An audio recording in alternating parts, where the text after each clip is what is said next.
Bienvenue à tous les amis, ce soir nous sommes avec Carole Casson, une femme fabuleuse, attention, spécialiste de beauté holistique depuis plus de 30 ans, ça se voit pas, mais 35. plus de 35 ans encore. Ouais. Donc voilà, tu vas nous parler de... Ce soir on fait un spécial technique minceur at home, donc à la maison.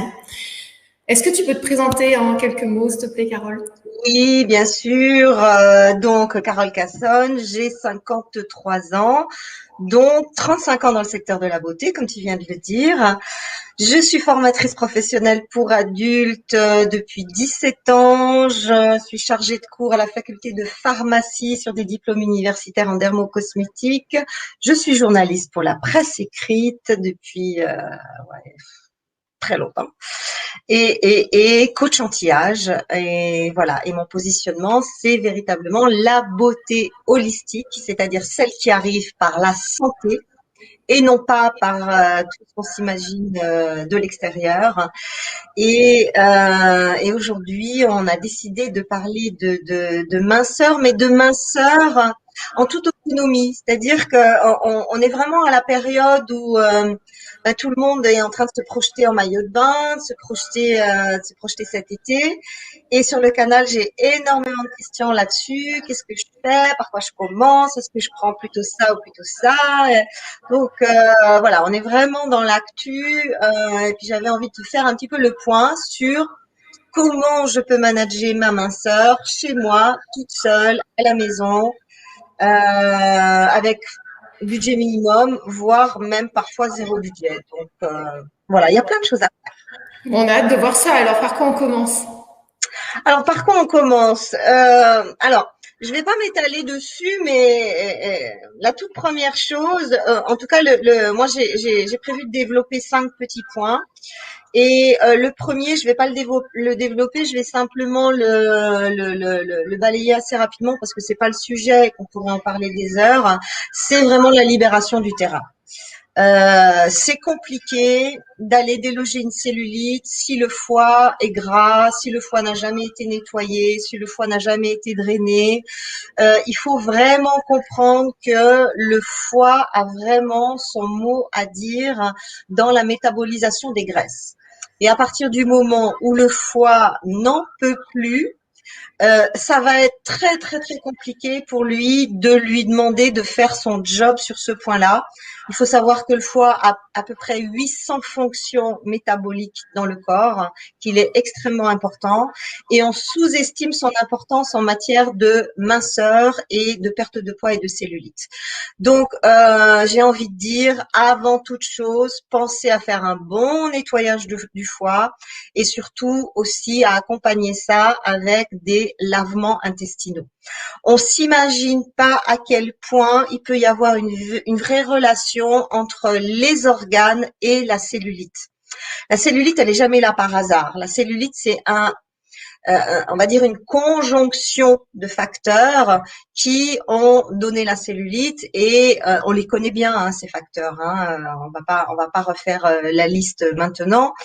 Mais parmi ces facteurs, le corps qui est complètement intoxiné, ça joue beaucoup dans la balance. Et quand on a un corps complètement intoxiné, on va faire de la cellulite beaucoup plus facilement que sur un corps sain, sur un corps qui est libéré. Donc très intéressant de rentrer dans le printemps avec un bon nettoyage du foie et un bon nettoyage des intestins par les lavements qu'on peut faire à la maison. Ça, c'est le premier point.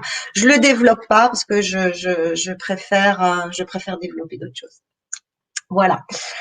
Le deuxième point, ça va être d'agir au niveau de l'alimentation.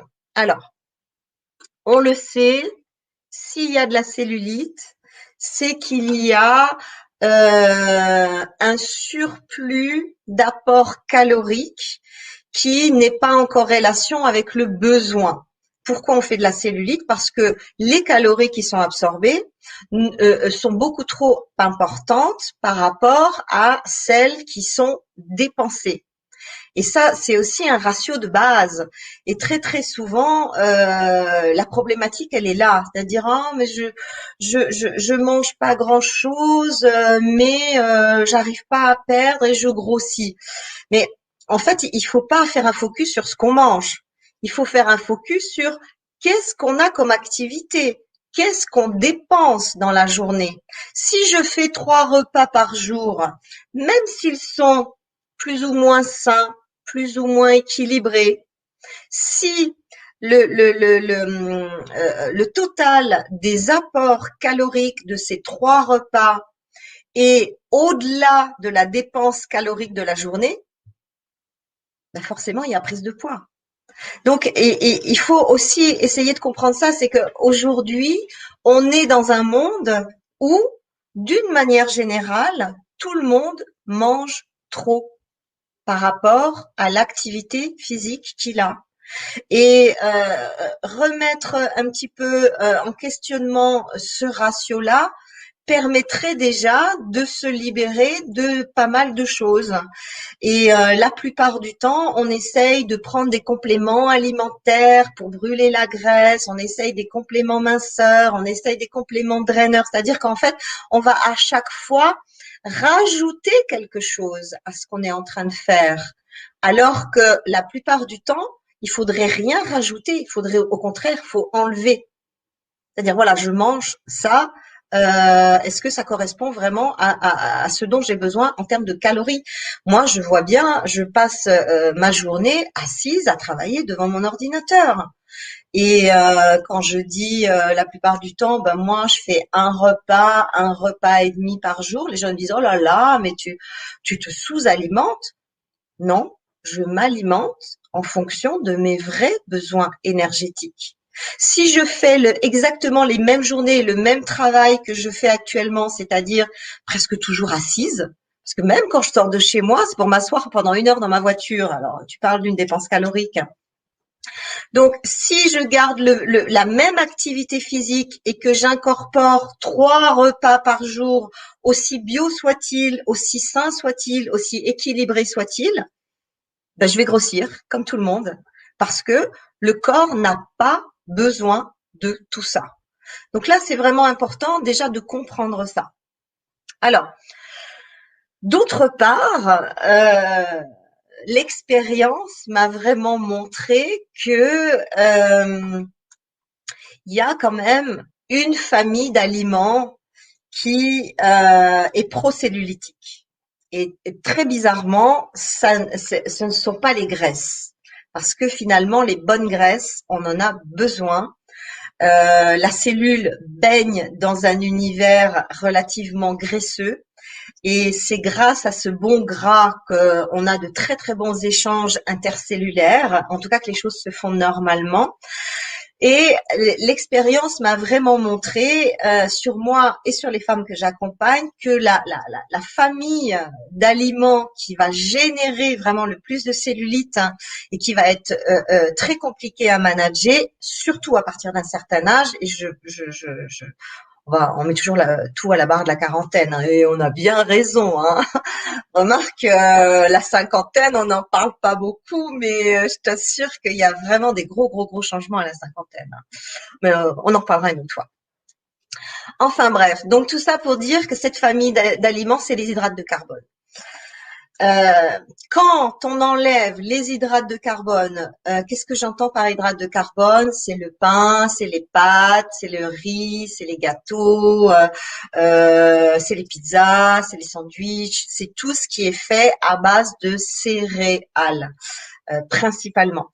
Quand on enlève les hydrates de carbone et qu'on a déjà un manteau cellulitique qui est déjà imposant, eh bien, on va se rendre compte de quelque chose d'absolument miraculeux, c'est que on va commencer à fondre quasiment sans rien faire.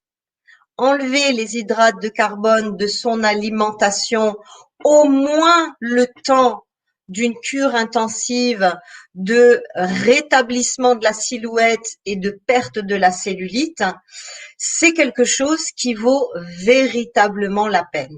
Alors je sais qu'il y a tout un débat là-dessus. Il y a les pro-hydrates de carbone qui disent oh là là, il faut surtout pas, le cerveau en a besoin, d'un point de vue métabolique, c'est important pour ci, c'est important pour ça. Oui, ok, sur le papier, effectivement, on peut vérifier ce genre d'argument. Mais dans la théorie, j'ai vraiment la sensation que les choses se passent complètement différemment. Pour ne donner que mon exemple, moi j'ai jamais aimé tout ce qui est hydrate de carbone. Et je me souviens quand j'étais jeune, je me disais oh là là, je mange vraiment pas normalement parce que je mange pas de pain, je mange pas de pâtes, je mange pas de ci, je mange pas de ça. Les hydrates de carbone, c'est pas quelque chose qui m'a qui m'attirait déjà naturellement. Et puis à un moment donné, j'ai fait un test et j'ai incorporé les hydrates de carbone et ça a été une vraie catastrophe pour moi. J'ai été couverte de cellulite en quelques mois. Il m'a fallu beaucoup plus de temps pour la perdre que pour la générer. Et là, je me suis vraiment rendu compte l'impact des hydrates de carbone, parce que ça, en fait, ça rejoint un petit peu ce que je disais en préambule, c'est-à-dire que il y a tellement de calories dans les hydrates de carbone, il y a tellement d'énergie là à disposition que si on mange un plat de pâtes le soir et qu'on va se coucher, 3-4 heures plus tard, toute cette énergie, elle est là, elle est dans le sang, elle est à disposition. Et puis on n'en fait rien. Le corps, dans son immense intelligence, il va en faire quelque chose. Il va en faire une belle petite cellulite, un beau petit panicule graisseux, et c'est pas ce qu'on aime. Donc, J'ai une question. Il y a Bertrand qui dit, est-ce que les hydrates de carbone sont entre guillemets pires que les sucres? Non, je dirais qu'en fait c'est un petit peu la même famille c'est la même famille, c'est des glucides, donc pire, c'est compliqué à dire parce que encore une fois, il va y avoir cette notion de terrain personnel qui va intervenir et qui va être complètement différent d'un terrain à un autre. Moi, par exemple, mon métabolisme arrive à beaucoup mieux supporter les sucres que les hydrates de carbone. Si j'ai de la chance, j'ai un bec salé. Donc moi, tous mes péchés mignons, c'est salé. Donc je suis pas du tout la personne qui va plonger sur du sucre, des gâteaux, des choses comme ça, bien que ça puisse m'arriver. Mais quand ça m'arrive, je me rends compte c'est pas tellement visible sur mon corps. Il faut vraiment que j'aille dans l'excès, que j'en prenne plusieurs jours de suite, que je me gave de sucre pour me dire ah tiens, ça a modifié la forme de mes fesses, ça m'a fait un petit peu cellulite sous les fesses au bout de 7-8 jours. Alors que si j'absorbe des hydrates de carbone, ne serait-ce que 2 repas de suite, tout de suite ça gonfle. Qu'est-ce qui se passe avec les hydrates de carbone? Il y a aussi ce phénomène où le corps va mimer un petit peu le comportement de l'aliment. C'est-à-dire que qu'est-ce qu'on a dans les hydrates de carbone? On a du gluten, on a de la levure, on a des amidons. Moi, par exemple, mon corps tout de suite, il va gonfler et s'imbiber d'eau immédiatement. Alors que si je fais des excès en sucre, je peux passer entre les gouttes. Donc voilà, ça c'est mon métabolisme. Après, je ne peux pas faire de mon métabolisme une réalité pour tout le monde. Comment et chacune doit s'interroger comment est-ce que moi je réagis au sucre, comment est-ce que je réagis aux hydrates de carbone, qu'est-ce qui est le plus intéressant pour moi à retirer, qu'est-ce qui est le plus efficace, qu'est-ce qui est le plus prioritaire. Voilà, c'est vraiment dans ce sens-là qu'on doit se poser la question. Ok, je te remercie. En tout cas, quelle que soit la polémique sur les hydrates de carbone, ce qui est intéressant, c'est d'essayer, et d'évaluer comment ça peut se passer pour moi, pour chaque individu. Alors après, bien entendu, là, je suis en train de vous parler d'une prise en charge personnelle à la maison. Si vous êtes un sportif de haut niveau ou une sportive de haut niveau, probablement que vous ne devez pas vous défaire des hydrates de carbone parce que l'alimentation sportive est une alimentation complètement différente et qui nécessite des prises en compte différentes. Donc là, moi, je m'adapte à tout le monde, madame et monsieur tout le monde, et non pas à des gens qui ont une activité physique et sportive intensive. Auquel cas, ce que je vous raconte ne tiendra absolument pas la route, à mon avis. Alors, j'ai d'autres questions. Il y a Martine qui dit, j'ai fait la même constatation que vous avec les hydrates de carbone. Que pensez-vous des pâtes sans gluten? Merci. Alors, les pâtes sans gluten, c'est un grand, grand piège. Moi, j'étais intolérante au gluten. J'ai connu cette intolérance au gluten il y a 13 ans maintenant. Donc, au début, j'ai fait comme tout le monde, j'ai acheté plein de trucs sans gluten et au final, ça n'arrange rien. Pourquoi? Parce que les fabricants sont malins dans le sens où il faut que la pâte, elle colle pour pouvoir la cuire. Et donc, on a effectivement enlevé du gluten, mais qu'est-ce qu'on a rajouté? C'est énormément d'amidon et énormément de levure. Et ça fait exactement le même job que le gluten. Donc, ça ne sert à rien de remplacer le gluten par des aliments sans gluten. Quand le corps n'est plus d'accord, quand le corps n'est plus d'accord de manger une famille d'aliments, pour moi, ce qui est intéressant, c'est d'apprendre à vivre sans. Et moi, j'ai appris à vivre sans gluten. Et aujourd'hui, je ne suis plus intolérante au gluten, mais je continue à faire comme si, et je n'en mange pas, je n'en mange plus. Et d'ailleurs, même quand je mange quelque chose sans gluten, parce que des fois on est invité, et puis la copine elle dit «Oh Carole, je t'ai fait un gâteau sans gluten». «Ah, super!» Alors, je fais honneur parce que le gâteau a été fait avec tellement d'amour que ça peut pas me faire de mal. Mais au final, dans mon digestif, ça me fait exactement la même chose. C'est plein de colle.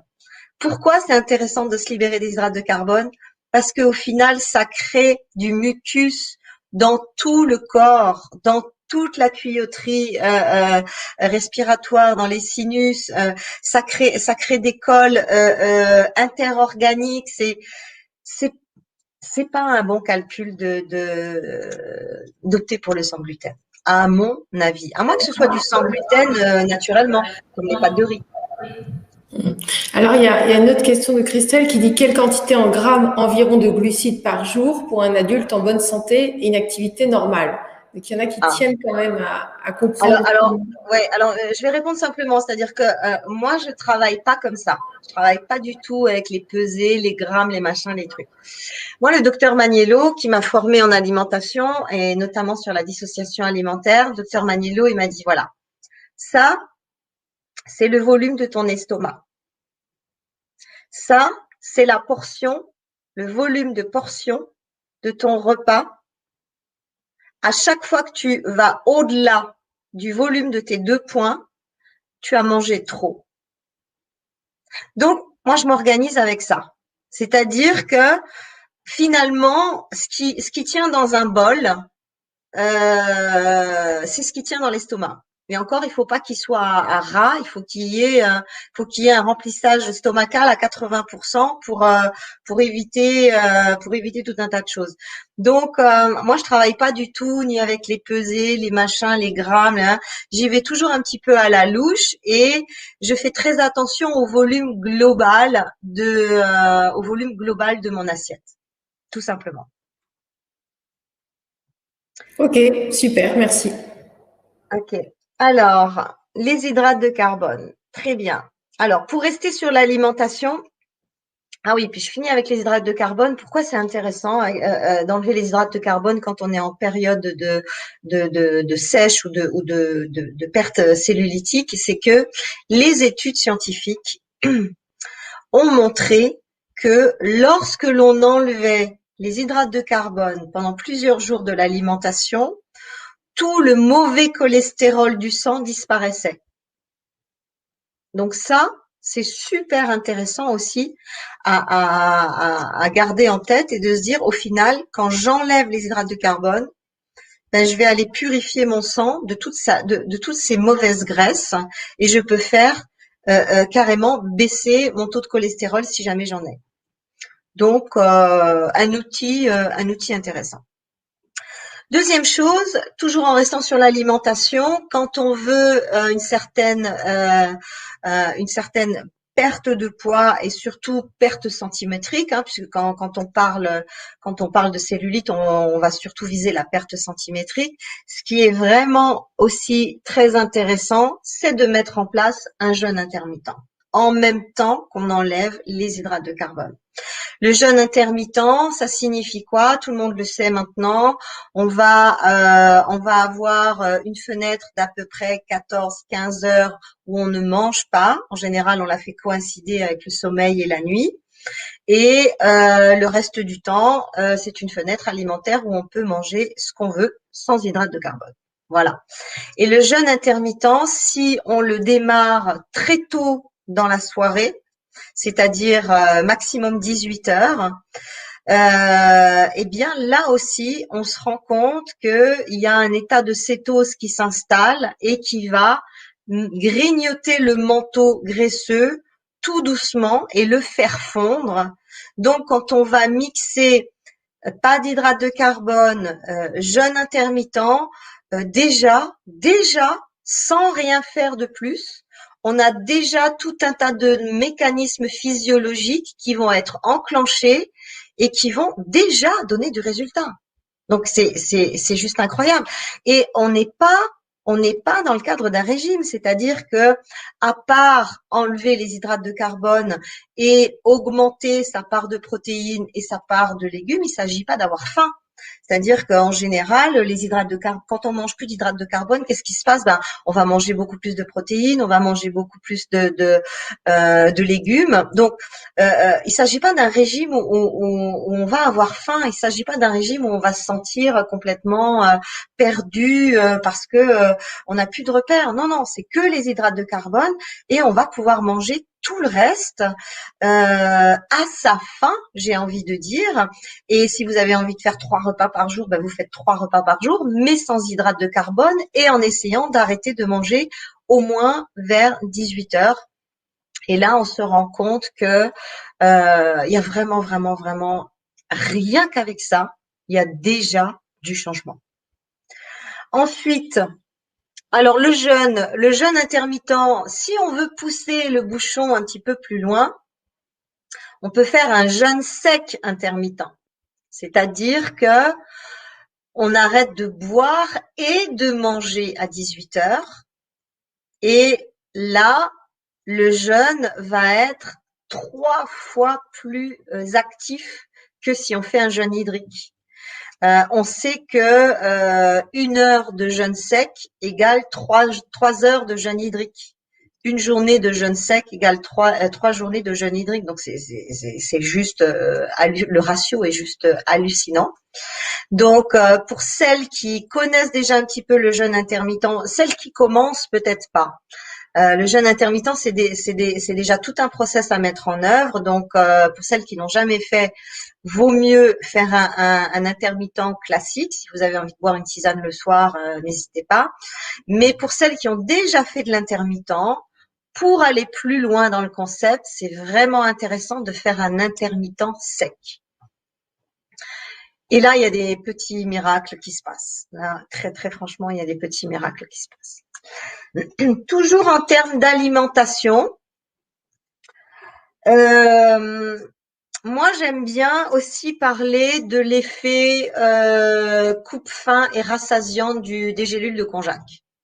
Les gélules de konjac, c'est le meilleur coupe-faim et le meilleur rassasiant que j'ai pu tester en naturel. Très franchement, il n'y a pas d'effet collatéral, il n'y a pas d'effet secondaire, il n'y a pas d'accoutumance. Et quand on commence à prendre du konjac, on va dire 6-7 jours plus tard, on se rend compte que on n'a plus cette sensation de faim qui tiraille tout le temps. On se rend compte que on arrive à sauter de temps en temps un repas.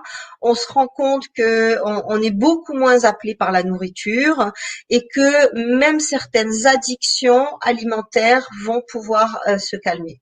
Donc, je trouve que sur l'axe alimentation, quand on va mixer éviction des hydrates de carbone, jeûne intermittent sec et gélules de konjac, à raison de au moins 6 gélules par jour, 2 le matin, 2 midi, le soir. Déjà, on a perdu 3 kilos en une semaine. Donc, c'est juste magique. Ce qui est fabuleux dans la question de la minceur, c'est que c'est facile de prendre du poids, mais quand on a compris les mécanismes et quand on a compris où on doit aller positionner les choses et dans quel ordre on doit les faire, c'est presque aussi facile d'en perdre. C'est presque aussi facile d'en perdre. Quand on met tout bout à bout, on se dit waouh, mais c'est génial, comment c'est possible? Mais c'est tout simplement possible parce que il va y avoir une synergie de facteurs qui vont être travaillés en même temps. Parce que très souvent, que font les femmes? Un coup elles vont faire de la restriction alimentaire. Oh, ça marche pas. Un coup elles vont faire un jeûne sec. Oh, ça marche pas. Un coup elles vont prendre un brûleur graisse et ça marche pas. Un coup elles vont faire la ventouse. Oh, ça marche pas. Oui, parce qu'il faut faire tout ça en même temps. Et c'est ça le secret. On y va pendant un mois, allez, j'y vais, je me prends en main, je mets ça en place, et je fais tout en même temps. Je fais pas une semaine ceci, une semaine cela. Ça sert à rien. Ça, c'est un coup d'épée dans l'eau. Donc, c'est très, très, très intéressant de pouvoir mixer et de pouvoir agir sur tous les plans. Des questions? Non, il y a une personne qui marque où est le lien d'achat. Donc, je vois pas de quoi la personne parle. Je ne suis pas à vendre. Je ne suis pas à vendre. Non, il n'y a pas de question. Il n'y a pas de lien d'achat.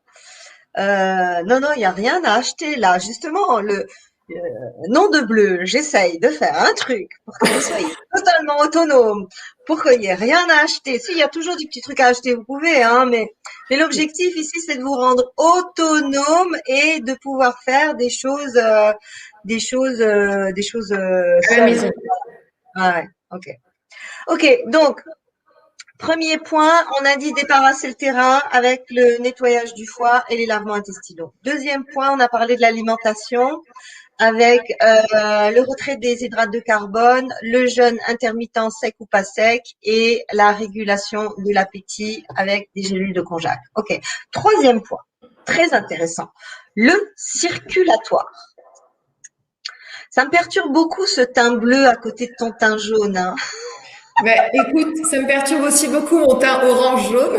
Donc comme ça, on est deux. Tout va bien. On a tous nos petits... On dirait une schtroumpfette. Je suis bleue de la tête aux pieds. C'est incroyable. Enfin bref. On s'en fout. Donc, l'axe circulatoire. Alors ça, c'est un axe extrêmement important qu'on va pouvoir commencer à attaquer à partir du moment où on a mis en place au moins le point numéro 2 sur l'alimentation. Parce que qu'est-ce qu'elles font les nanas la plupart du temps?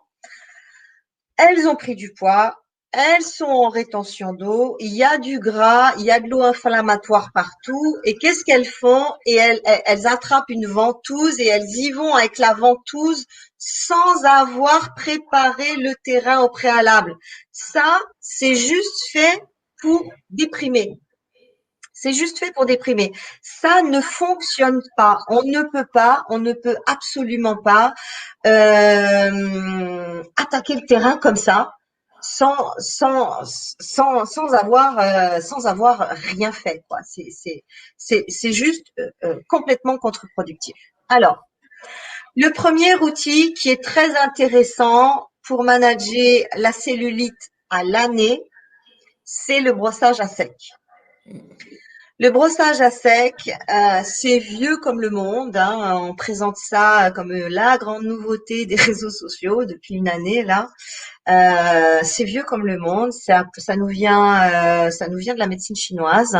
On appelle ça la douche sèche en médecine chinoise. Et qu'est-ce qui se passe? Eh bien, on va prendre une brosse spéciale pour le corps et on va commencer à drainer, on va brosser toujours vers le cœur, les bras vers le cœur, on brosse, les jambes, on remonte vers le cœur, toujours vers le cœur. Et en fait, avec ce brossage à sec, on va non seulement booster le circulatoire au niveau sanguin, mais on va aussi booster le circulatoire au niveau lymphatique. Et là, déjà, il va y avoir une information vibratoire qu'on va donner tous les jours au corps, c'est-à-dire que littéralement, qu'est-ce qu'on dit d'un point de vue vibratoire? On demande à l'eau, on demande au sang et on demande à la graisse de partir dans les émonctoires. Et une fois que ça atteint les émonctoires, eh bien, le corps va manager ça dans les urines, dans les